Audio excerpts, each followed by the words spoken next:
Ahora sí, buenas tardes. Bueno,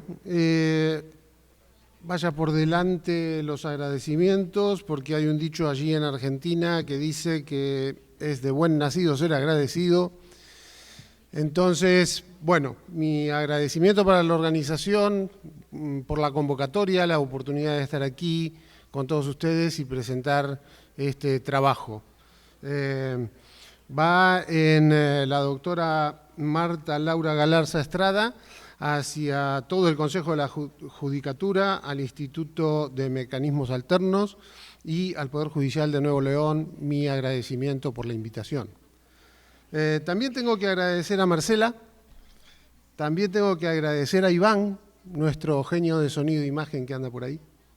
Quiero agradecer particularmente a mi coequiper en el taller de facilitación, la doctora María Claudia Campuzano, que anda por allá, que me está ayudando muchísimo en el taller. Obviamente no quiero olvidarme de mi compatriota y gran amigo Alejandro Anató, que anda por allí, y de todos ustedes que hacen posible esta jornada. A todos ustedes muchísimas gracias. Si me permiten el atrevimiento, un pequeño y particular, muchísimas gracias, un pelín más fuerte para la gente que está en mi taller, que, bueno, vienen trabajando duramente 2 días y todavía les queda un día más. Bueno, vamos a la materia. Resulta que yo hice la carrera judicial en Argentina y cuando estuve a punto de acceder al cargo de juez penal, decidí renunciar e irme a España a trabajar en métodos alternos de resolución de conflictos. Tuve la inmensa suerte de conocer en Argentina y luego ya vincularme en España unos años más tarde a el profesor Johan Galtung, seguro que alguno de ustedes lo conoce. Él decididamente ha ejercido una influencia importante en mi trabajo. Y yo siempre tuve esa inquietud de mejorar el derecho penal. Me había quedado allí una cierta inquietud de cómo podía mejorarse el derecho penal, porque yo advertía, cuando trabajaba en el Poder Judicial, que no se estaba dando la respuesta adecuada o que se debería dar ni a la víctima, ni al victimario, ni para la sociedad. Realmente esta inquietud que me llevó por la vida durante muchos años de romperme la cabeza y de buscar la solución al tema, me empujó a estudiar muchísimas cosas muy diversas. Y durante 15 años estuve investigando en el tema. No únicamente investigando en este tema. Durante esos 15 años, como padre de familia, tuve que trabajar y hacer 800.000 cosas. Mi doctorado, se cruzaron varios libros en el medio, varios trabajos diversos, con lo cual no es que hayan sido 15 años de dedicación exclusiva a buscarle la solución al problema, pero lo cierto es que la solución apareció después de 15 años de trabajo y de preocupación. La plasmé en este libro, que como se comentó, habla de un nuevo enfoque en el derecho penal. Luego va a aparecer la imagen por ahí atrás. Y es un libro del cual estoy realmente muy orgulloso porque, sin querer ser pretencioso, espero que pueda cambiar el derecho penal a nivel mundial. Y dicho sin querer ser pretencioso, lo cual resulta un poco curioso, como mínimo. He preparado una pequeña presentación que ayer me vi obligado, en cierta medida, a actualizar por cosas que se dijeron ayer. Los distintos ponentes brindaron unas conferencias realmente estupendas y he tenido que esforzarme un poquito en cambiar alguna cosa, adecuar alguna cosa. Incluso recogiendo una dulcísima crítica de mi compañera Marta, he modificado alguna forma de explicar algún punto. Con lo cual, digo esto para que ustedes sepan que los ponentes también nos enriquecemos mucho y aprendemos mucho cuando venimos a un seminario o a un congreso, un curso como el de aquí, ¿no?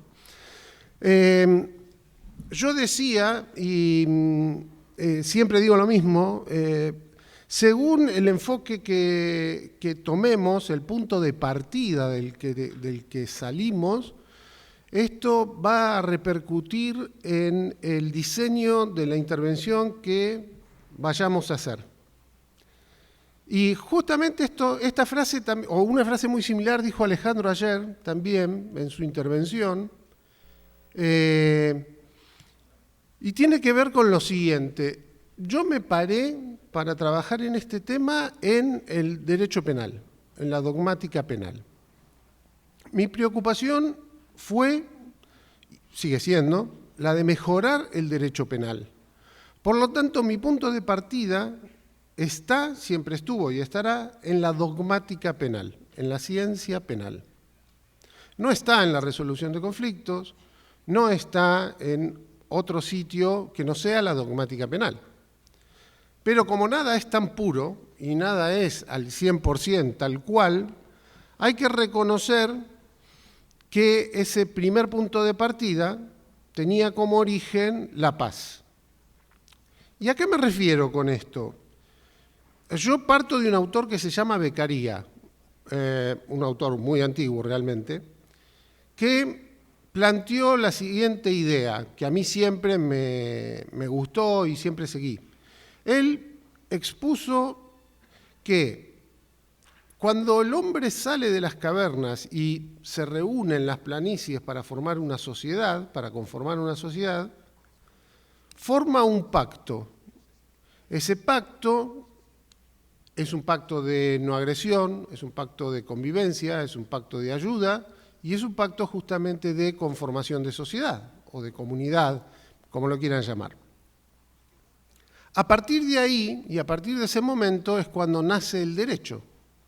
Los hombres se dan para sí mismos normas a cumplir para respetar esa convivencia.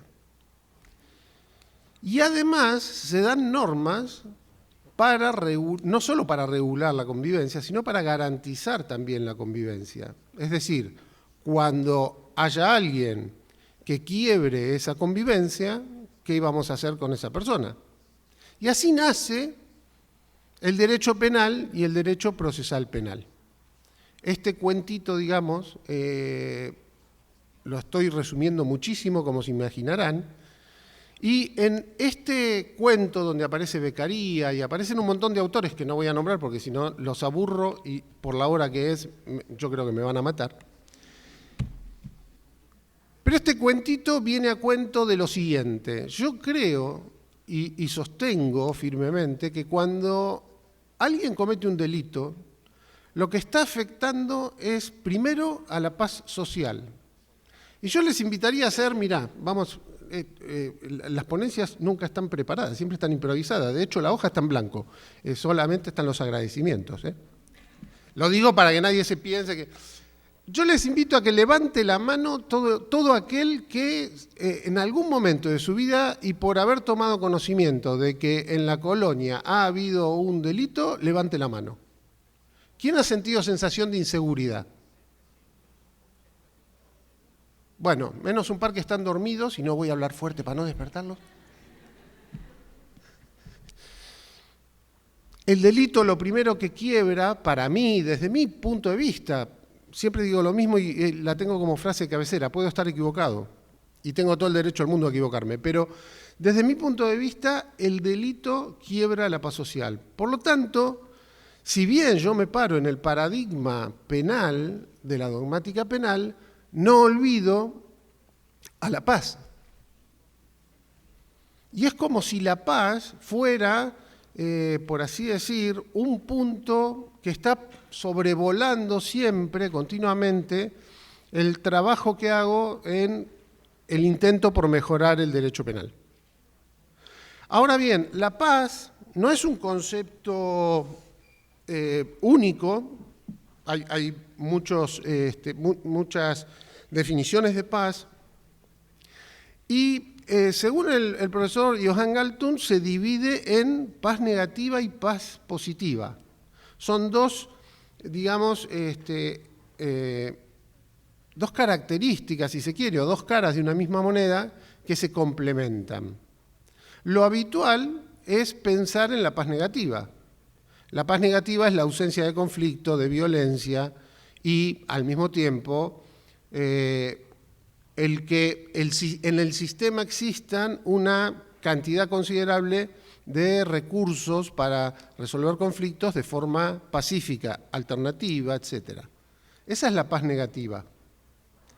Dentro de esta idea de paz negativa es donde se encuentra el derecho penal.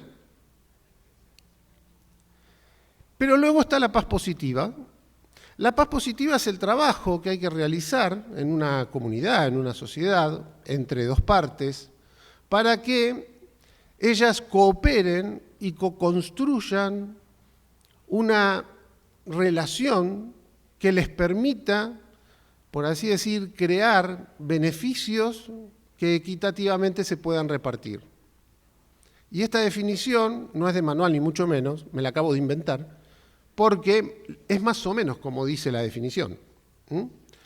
Pero la paz positiva va por ahí, va por el lado de generar, de construir, de crear, de otorgar oportunidades nuevas a las partes de un conflicto. Si lográsemos que el derecho penal de alguna forma contemplase estas dos paces, estas dos facetas de la paz, entonces estaríamos frente a la integridad del derecho penal. Y esta palabra que aparece allí, integridad, no es integralidad, sino que es la no ausencia de ningún elemento. La paz se compone de los dos elementos y los dos elementos estarían representados en el derecho penal. Claro, la paz positiva, hablar de que el derecho penal genera, crea, otorga oportunidades, etcétera, parece un poco como a priori contradictorio. Sin embargo, vamos a ver que no lo es y que es perfectamente posible. Por lo tanto, ya tenemos de mi primer punto de partida original, que era el derecho penal, la teoría de la paz, y ahí en el medio aparece la teoría de conflictos. ¿Por qué? Porque evidentemente los delitos, además de suponer un quebranto legal, un quebranto a la ley o normativo, también suponen una serie, o dejan una serie de secuelas, a veces vinculadas a la sociedad, a veces vinculadas a personas perfectamente identificables, ya sea personas físicas o personas jurídicas, pero dejan una serie de secuelas que se trabajan desde la teoría del conflicto. Por lo tanto, el estudio se me empezó a complicar. Y esto que era fácil, cada vez se complicaba más porque yo tenía que cumplir, en la medida en que como académico y demás quisiera publicar algo serio, tenía que cumplir con ciertos requisitos de cubrir los requisitos de la teoría de la paz, cubrir los requisitos de la teoría del conflicto, no descuidar en ningún momento los principios dogmáticos de la ciencia penal y recién ahí, digamos, podría darle cuerpo a la idea del hecho jurídico restaurable, que es la propuesta. Estos tres conceptos que se leen allí, el de paz, justicia y delito, son tres conceptos clave que a la hora de trabajar y enfocar el tema hay que puntualizar. Como he dicho, la paz como derecho a asegurar un estado de convivencia social, la justicia en el concepto estrictamente de nuestro sistema jurídico, dar a cada quien lo que corresponde, y el delito que como concepto, y siempre le voy a estar agradecido a María por su sugerencia, el delito como concepto, no como definición, es un acto típico, antijurídico, culpable, y que se castiga con una pena. Y la palabra pena, que nos ha generado este debate, este intercambio que he tenido con María Claudia, la palabra pena, para mí, en mi concepción de derecho penal y de delito, no se puede evitar.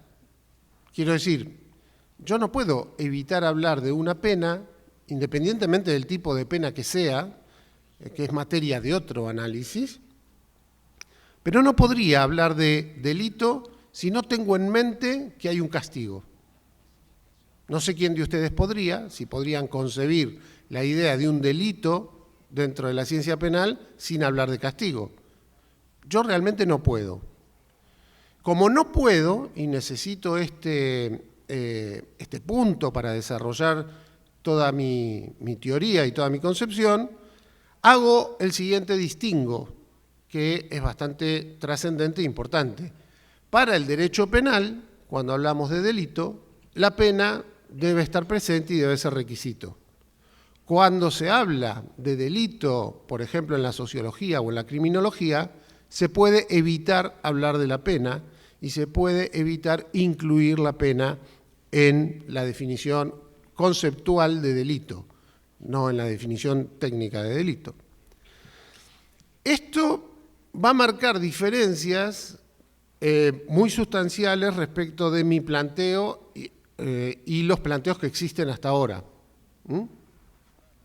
De momento lo vamos a dejar ahí. El delito, acción típica, antijurídica, culpable, castigada con una pena, a partir de ahora, y desde mi punto de vista, se integra con 3 hechos jurídicos. El hecho jurídico punible, regulado o gestionado a través del instituto justamente de la pena. Y el hecho jurídico punible, la pena, incluye la restitución de la cosa, cuando esto sea posible. Si alguien me roba el agua, me la tendrá que restituir. Y esto bajo el instituto de la pena. El instituto jurídico de la reparación es el que cubre al hecho jurídico reparable. Siempre que se pueda indemnizar a alguien, siempre que se le pueda reparar económicamente, etcétera, habrá que hacerlo. Y este hecho jurídico reparable, al igual que el hecho jurídico punible, están dentro de la idea del concepto de paz negativa. No generan nada. No están co-creando nada. Simplemente están atendiendo a la violencia, al delito en sí mismo. Y nos queda este hecho jurídico restaurable, que como yo digo, me inventé. La palabra restaurable no es del argot de la ciencia penal, por lo menos hasta el momento, que viene a cubrir un aspecto del delito que hasta ahora no se cubre. Resulta que en la dogmática penal, el delito se integra por el daño y la ofensa. Dentro de la dogmática penal, los elementos constitutivos del delito son el daño y la ofensa. El daño está cubierto por el hecho jurídico reparable. Y constantemente estamos escuchando que hay que reparar a la víctima, que hay que reparar el daño y palabras similares, ¿no? Pero no escuchamos que hay que restaurar. Y ahí tenemos un pequeño problema, porque cuando hablamos nada más que de reparar y cuando hablamos nada más que de daño, nos estamos olvidando del otro 50% de los elementos constitutivos del delito, la ofensa. ¿Qué pasó con la ofensa? Se quedaron mudos. Claro, ¿qué pasó con la ofensa? Es que nos olvidamos de la ofensa. Y la ofensa la va a atender, la va a cubrir el hecho jurídico restaurable. El hecho jurídico restaurable, allí está la definición, no la voy a leer para no hacerlo demasiado larga la ponencia tampoco, se caracteriza por ideas, o yo lo traigo nuevamente, por así decir, al mundo de lo penal a partir de otro autor italiano que se llama Carneluti, en un libro de 1952, modernito, y que para colmo lo leí en italiano. Carneluti dice, si se fijan en la parte de abajo de la presentación, un hecho material se convierte en un hecho jurídico. Ese hecho jurídico luego se convierte, me salto el cuadro central, en un acto jurídico. Y ese acto jurídico puede ser un acto jurídico ilícito, pero no delictivo. En derecho decimos ilícito civil, o un acto ilícito delictivo, es decir, un delito. Ahora bien, en la conversión de los hechos, en el trabajo que tiene que hacer el juez, el fiscal, el abogado defensor, para convertir a los hechos jurídicos en actos jurídicos, en ese proceso lo que suele pasar, casi de forma inevitable, es que una parte de los hechos que se están tratando de convertir quedan en el olvido. No se pueden convertir, ya sea porque son extremadamente difíciles de convertir, porque son hechos muy complejos que responden a una fenomenología que no está dentro de las normas o de la previsión del derecho penal. Esos hechos que quedan en esa zona que Carneluti llamó variae figurae, o una zona intermedia, común, indeterminada, etc., esos hechos son los que yo llamé y denominé hechos jurídicos restaurables. No tenían ninguna definición, no tenían ninguna denominación jurídica, yo les puse ese nombre. Más o menos acertado, me gustó eso, después de pensarlo durante más de un año. No surgió rápido. El hecho jurídico restaurable, por definición, es, entonces, aquel hecho que queda en la zona variae figurae durante la operación de comprensión de los hechos a los actos jurídicos. Eso está en este libro. En otras palabras, y traduciéndolo a cristiano, porque me dicen que escribo demasiado rimbombante y no sé qué, y allá el compañero también me criticó porque dice que hablo muy complicado. En otras palabras, son los hechos que se quedan en una zona indistinta, común e intermedia, comprendida entre los hechos y actos jurídicos que aún no fueron catalogados como actos jurídicos. Y que no van a ser catalogados como actos jurídicos. Se quedan ahí. Pero son parte, pertenecen al hecho fenomenológico, a lo que sucedió, no al hecho jurídico. Pertenecen al hecho fenomenológico, pero nunca van a lograr ser catalogados jurídicamente. Entonces, a partir de aquí, y a partir de tomar esos hechos que nunca van a ser catalogados y catalogarlos de esta forma como hecho jurídico restaurable, a mí me permite, o a nosotros nos permite, darle pie a la justificación jurídica de la restauración en el derecho penal. Y es una justificación jurídica que nace de la dogmática penal. Y este punto es muy importante, muy trascendente, porque lo que estamos haciendo, lo que yo hice, es crear algo dentro de la ciencia penal que no existía.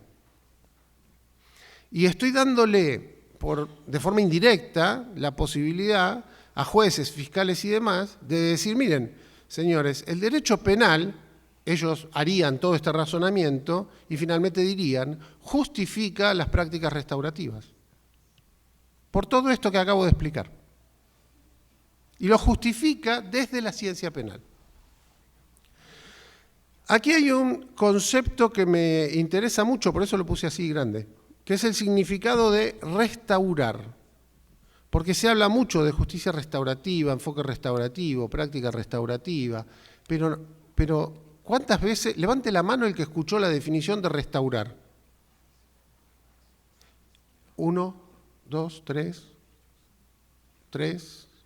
4, te voy a contar, no sé si estás levantando la mano, pero es como para, ¿viste? Animar, vale, 4, 5. 5 personas en el auditorio, fenomenal. Se confunde mucho restituir con restaurar. se confunde mucho reparar con restaurar. Restaurar es, o significa, llevar la cosa al estado inmediato anterior más preciso posible. Cuando sea posible. Si hablamos de un homicidio, no vamos a revivir al muerto. Eso está muy claro, no podemos. No se puede. Pero cuando sea posible, la restauración implica llevar la cosa, la situación, a las personas, al estado inmediato anterior al delito.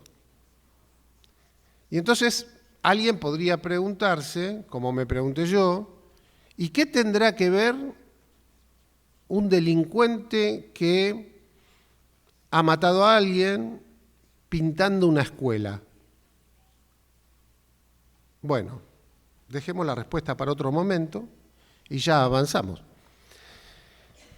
Hay tres enfoques de respuesta frente al delito.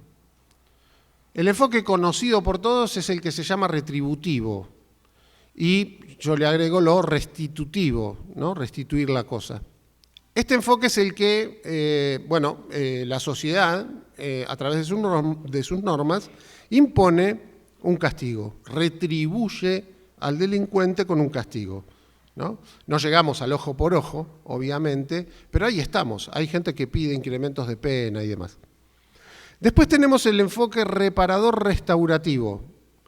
Todo el mundo está hablando de la reparación, la víctima, se están centrando en la reparación del daño. Restaurador y si quieren, reparador, si quieren, restaurativo. Y luego está este enfoque que yo defiendo, que es restaurativo transformativo. Lo llamé así porque no tenía ni idea de cómo llamarlo. O sea, cuando estás creando algo que no existe, lo podés llamar Pepito la pistolera y da igual, ¿no? Total, no existe. ¿Quién te va a criticar? Enfoque restaurativo transformativo que se basa en el quiebre de confianza que el delito supone respecto de la sociedad. Nosotros hicimos un ejercicio, esto lo cuento para que quede constancia de que no es que yo lo estoy soñando esto. Hicimos un ejercicio, o estamos haciendo un ejercicio en el taller, en donde hemos representado a una sociedad, en un caso concreto de un homicidio, y la cantidad de gente en el ejercicio que ha mencionado que se ha sentido ofendida fue, yo diría, superior al 70%. Por ahí anda. La inclusión de la sociedad para mí es imperativa. No hay discusión ninguna. Y no hay discusión ninguna porque lo que el derecho penal protege es la paz social.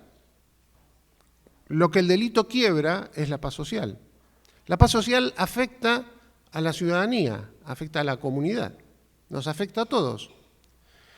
Entonces, mi propuesta es ligeramente diversa, porque conforme a la dogmática penal, que así lo pone, el ius puniendi hace que los derechos de las personas queden en segundo plano, porque los derechos de la sociedad representados por el fiscal van a ir por delante, ¿no? Y la explicación a esa situación es esta que doy.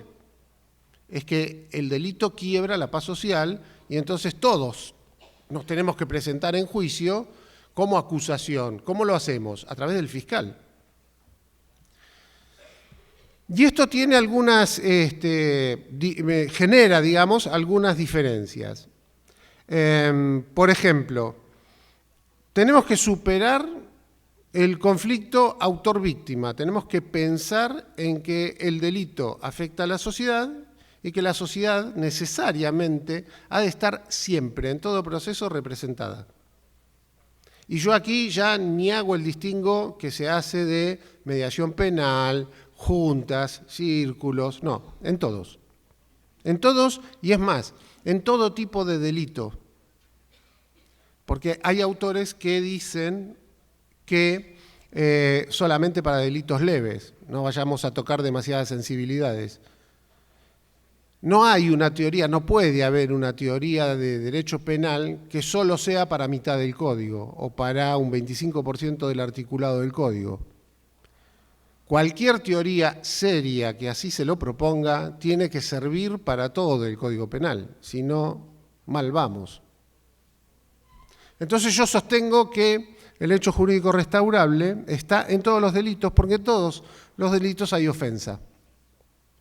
De mayor o de menor grado, pero hay ofensa, en todos, no importa en cuál. La sociedad siempre va a estar afectada. El quiebre de ese pacto social por el cual nos constituimos como sociedad siempre se va a producir. Hay un concepto aquí, el de dañosidad social, en el que vuelvo a introducir, no una novedad, porque no es un concepto novedoso, pero en cierto punto sí es novedoso en cuanto a introducirlo en la ciencia penal, porque no es un concepto de la ciencia penal, sí de la ciencia jurídica, pero no de la ciencia penal. Y yo lo introduzco aquí en la ciencia penal.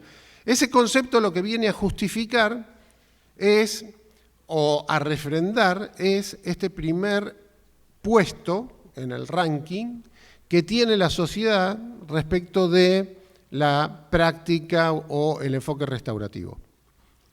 Bien, repasando rápidamente, tenemos el enfoque restaurativo restitutivo, el enfoque reparador restaurativo, ahí abajo, enfoque restaurativo transformativo, se me deformó un poco, perdonen, y cada uno de estos enfoques que está atendido o se corresponde con un instituto, el Instituto de la Pena, de la Reparación y de la Restauración. En el Instituto de la Pena hay una lesión de interés, en el Instituto de la Reparación hay un daño y en el Instituto de la Restauración hay una ofensa. Y si bien están interconectados en mayor o menor medida, hay correspondencia simple, doble, habría que explicar mucho más y para eso se tendrían que haber apuntado al taller, yo lo siento mucho, pero hay que decirlo. Lo cierto es que en la lesión de interés y en el daño estamos hablando de un daño individual, mientras que en la ofensa estamos hablando de la dañosidad social. La ofensa es a todos. En el delito o en el daño individual estamos hablando del delito de evento. El delito de evento, según Carneluti, es un momento estático. Si se imaginan un carrete de película, un fotograma, 2 o 3 fotogramas representan un momento estático de la película. Mientras que en el enfoque de la restauración estamos hablando del delito de acción, toda la película. No me quiten ningún fotograma, vamos a trabajar sobre todo. Y de hecho, conforme a la práctica que estamos haciendo, incluso de más de la película, porque la práctica lo obliga, la práctica nos lleva a eso. Si lográsemos integrar estas dos ideas de delito de evento y delito de acción, lo que lograríamos es la integridad del derecho penal que les mencioné antes. Claro que se puede y está hecho, pero requiere de bastante trabajo. Estos tres hechos jurídicos componen al delito. El delito ya no son dos caras de una moneda, son dos caras y el canto.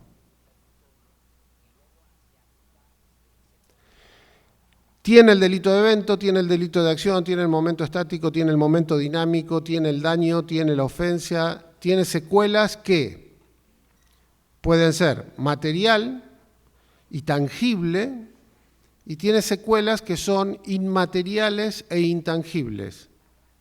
Las materiales tangibles son las que se reparan y las inmateriales e intangibles son las que se restauran. No tienen reparación posible. Y a veces no tienen restauración posible tampoco, porque dependerá, ¿no? Como he dicho. Tanto el enfoque restaurativo, restitutivo, retributivo, como el enfoque reparador, restaurativo, como he dicho, quedan en el aspecto material, en el aspecto tangible y en la paz negativa. Mientras que el aspecto inmaterial e intangible de un delito, o de cualquier delito, porque ya digo que todos lo tienen, conforma el enfoque restaurativo transformativo y se inscribe bajo la idea de paz positiva. ¿Por qué se inscribe bajo la idea de paz positiva?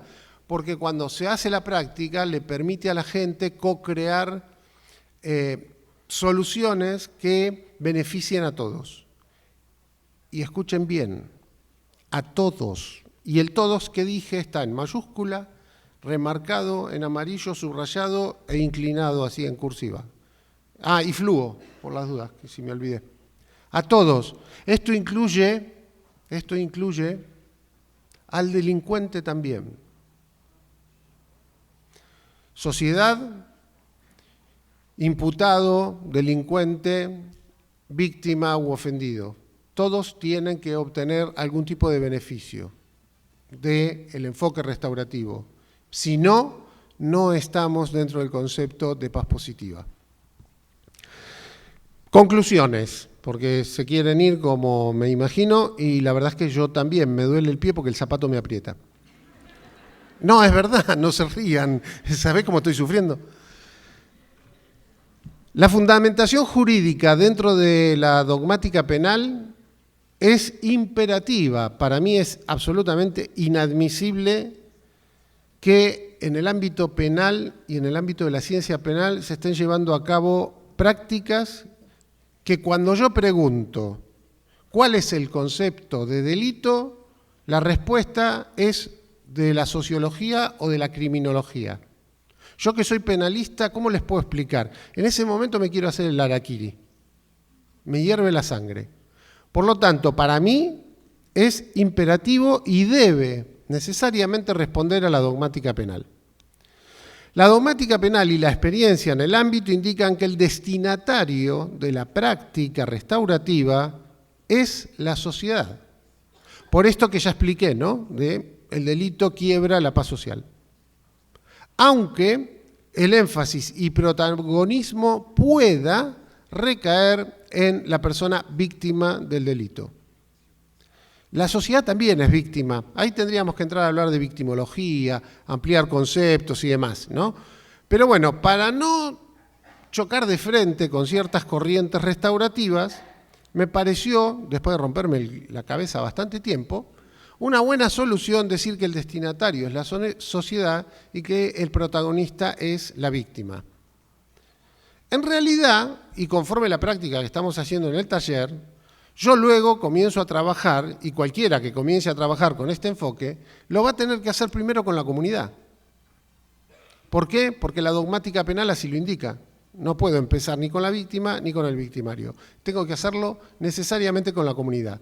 La gente que está en el taller ya sabe, ya lo ve, y ahora entiende que esto que yo explico aquí ahora verbalmente, después en la práctica tiene sentido, tiene mucho sentido. El hecho jurídico restaurable se alza como el fundamento jurídico penal del Instituto de la Restauración y viene a complementar los institutos de la pena y de la reparación. Es un complemento, es suma, no resta. Finalmente, el desafío a superar por cualquier proyecto de práctica restaurativa es el pensar al derecho como una herramienta para construir la paz. ¡Wow! ¿Quién se imagina al derecho penal como una herramienta para construir la paz? Hasta parece como contradictorio, ¿no?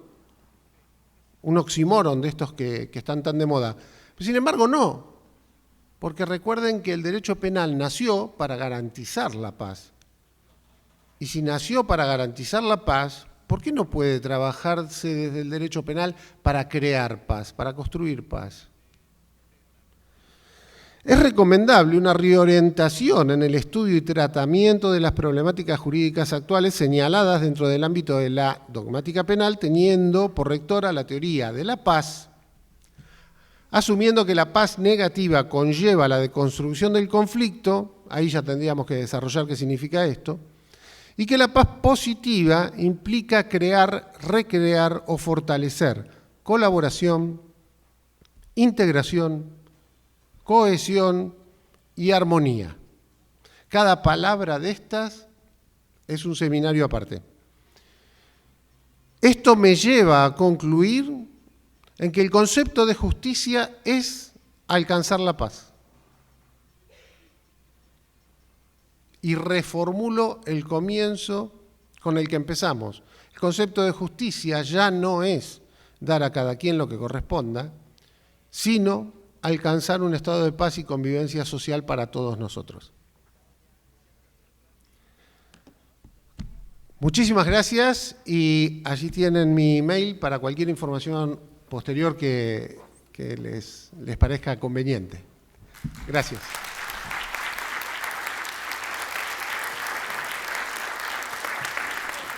Damos unos breves minutos para ver si hay algún cuestionamiento, algún comentario por parte de los asistentes.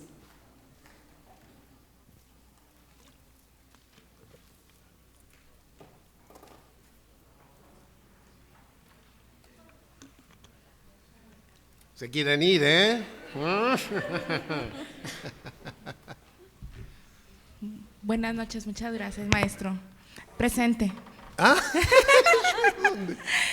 Muchas gracias por ese punto de vista. Hasta ahorita había tenido la oportunidad de escuchar a algunos disertantes y me parece muy interesante su ponencia en relación al que tiene que incluirnos a todos como sociedad en lo que es la justicia restaurativa.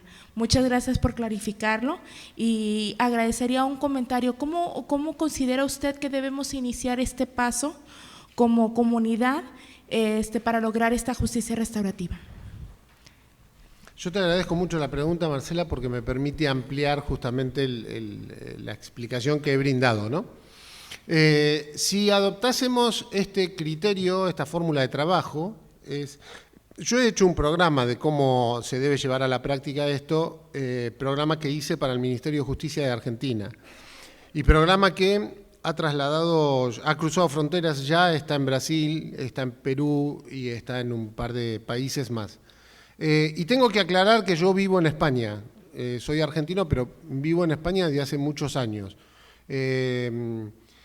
Y hago la aclaración porque en realidad el derecho penal y la metodología de trabajo del derecho penal a nivel civil law o nuestro sistema de derecho no reconoce fronteras.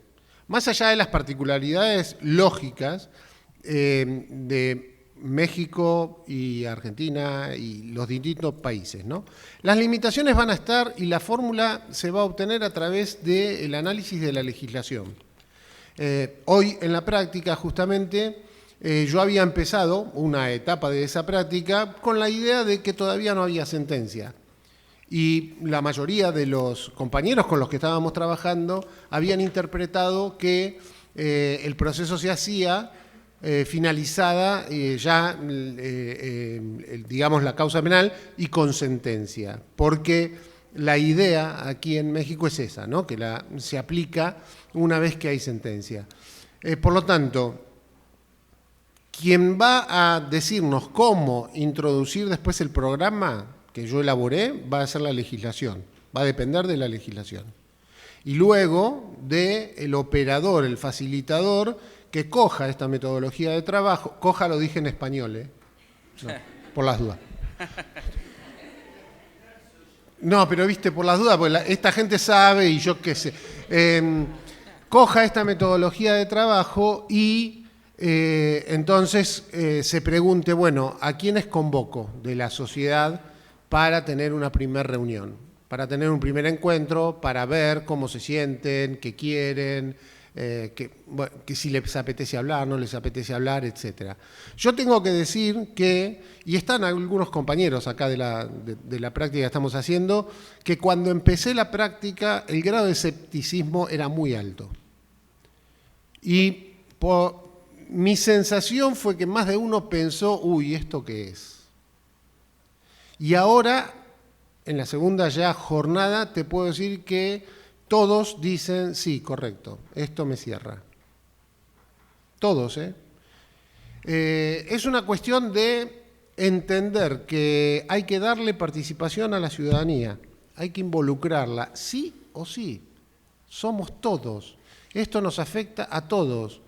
Y así como el representante de todos es el fiscal respecto del hecho jurídico punible, y en parte respecto del hecho jurídico reparable, en el hecho jurídico restaurable no vale, porque lo que vale es la voz de la gente. Siempre lo decimos en mediación, ¿no? Quiero hablar con usted, no con su abogado. Bueno, en justicia restaurativa es exactamente igual, o en este enfoque restaurativo es exactamente igual. No sé si respondí. Gracias. Sí. Sí, gracias. Yo soy contador público fiscal, no soy abogado, y la verdad se aprende mucho aquí con todo lo que estoy escuchando desde ayer. Lo felicito también a usted. La pregunta es si dentro de sus estudios, de su investigación, con libros o sus proyectos, en lo penal tiene contemplada el aspecto fiscal, o sea, penal fiscal, en lo que usted ha elaborado. A ver si te entiendo bien la pregunta. ¿Tú te refieres a los delitos fiscales? Sí, en el aspecto penal. Todos, sí, todo el código. Sí lo tiene usted ahí Sí, contemplado. todo el código penal. Yo lo que he dicho es lo siguiente. Yo soy académico, trabajo en la academia y soy doctor en Derecho y busco la fundamentación que responda, digamos, a los principios académicos, ¿no? Científicos. Tú no puedes trazar, es absolutamente inadmisible desde cualquier punto de vista, que tú plantees una teoría que no responda a las bases dogmáticas del campo en el que estás y que, por ejemplo, se limite a abarcar de forma más o menos justificada solo una parte. No, tú tienes que presentar una teoría que sirva para todo el código, porque si no, no es una teoría debidamente justificada, no tiene aplicación. Y esto, yo te agradezco muchísimo la pregunta por lo siguiente, mira, esto es lo que echa para atrás a los jueces, a los fiscales. Porque hay muchos jueces, muchos fiscales que dicen, a ver un momento, ¿por qué esto sirve, esto que usted me viene a proponer, sirve para, vamos a poner la figura del hurto, ¿no? Que tiene una pena relativamente baja o menor? ¿Por qué sirve para el hurto y no sirve para el homicidio agravado por alevosía, etcétera, etcétera? ¿Acaso no es un delito? No, lo que pasa que, claro, tenemos miedo que la sociedad se pueda asustar pensando que son beneficios para el reo. Y vienen una serie de explicaciones tan insólitas que parece una película de Woody Allen, porque no tiene nada que ver con la ciencia penal. Yo cuando escucho a colegas, porque son colegas para colmo, lo cual me induce al suicidio en cualquier momento, a colegas que dan este tipo de explicaciones, digo, no, empecemos de vuelta. ¿Dónde quedó la sociedad? ¿Dónde quedó el ius puniendi? ¿Dónde quedó el concepto de delito? ¿Dónde quedó el concepto inicial de justicia de Aristóteles, de Justiniano? Ya sé, me voy muy atrás, soy muy viejo. Es cierto, ven que estoy medio calvo. Pero de verdad, yo me pregunto esas cosas. Y entonces eso es lo que me impulsa después a investigar y a decir, esto es para todos los delitos. Todos, sin excepción. Luego vendrán discusiones, podemos discutir mucho, y lo decía también, creo que hoy, lo decía en el taller. Luego podemos discutir en violencia de género cómo lo gestionamos. ¿Sirve para todos? Bueno, fenomenal. Vamos a decir que sí. Ahora, ¿cómo lo gestionamos en violencia de género? Bueno, empecemos a ver cómo lo gestionamos. Pero hay una cosa muy importante. Cuando yo digo, esto sirve para todo, y nos abrimos a la discusión, le vamos a encontrar la solución. Porque Einstein decía, los problemas están abocados a ser resueltos. Lo que no tiene solución es cuando tú dices, ah, no, esto no. Eso no tiene solución. Pero cuando tú dices, bueno, a ver cómo lo solucionamos, listo, le vas a encontrar la solución. A mí me llevó 15 años nada más. A ti, gracias.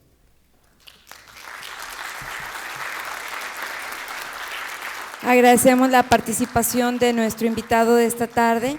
Pedimos amablemente a la maestra Marta Laura Garza Estrada haga entrega de un reconocimiento por su destacada participación en la impartición de la conferencia denominada Programas de Prácticas Restaurativas en el auditorio del Tribunal Superior de Justicia en el marco de la Semana de la Mediación.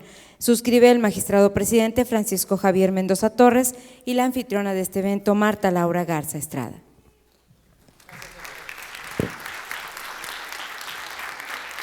Es así como terminamos con las actividades de este segundo día de la Semana de la Mediación en su 10ª edición. Agradecemos a todos su asistencia y les deseamos que tengan una excelente noche.